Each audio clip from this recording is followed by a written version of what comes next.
Bullshit! Except I'm totally right. Empire is not the best sci-fi sequel ever because it's not even sci-fi.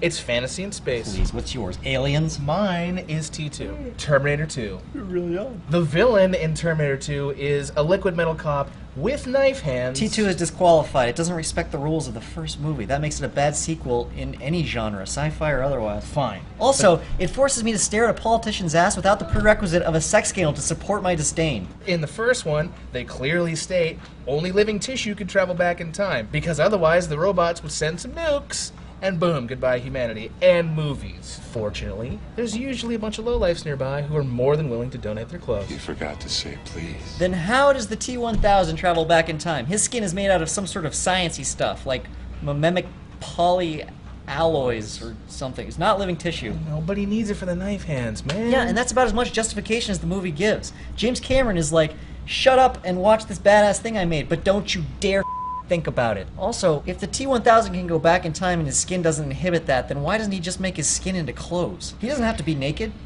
but he is. Is he an exhibitionist and an assassin? Fine. Let's look at the premise. The second movie takes place 11 years after the first one. Agreed. And then the premise of the first one was to go back in time and kill John Connor before he was born, right? And the Terminator fails. Pretend you're Skynet for a second. Oh. So you're Skynet? Okay. Your first Terminator almost succeeded at killing Sarah Connor. Why not send another Terminator immediately back to that exact same moment to finish the job? Or send two, or send 100. Well, that's a lot. Why wait 10 years for John Connor to have enough adolescent rage and mini bikes to wreck your ass? And how about how the Terminators aren't supposed to feel emotion? Yet the T-1000 clearly shows surprise and even a little bit of angst when he gets shot with that grenade.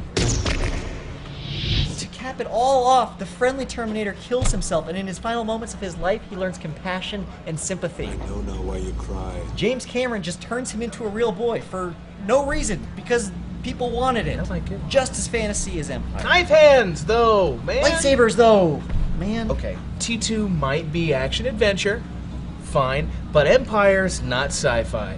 It's fantasy in space. Fine. Yes, I won. Matrix Revolutions. If it'll get you to shut up, sure. A chilling portend of the near future. Nothing will get me to shut up. If you don't shut up, I'll make you watch it.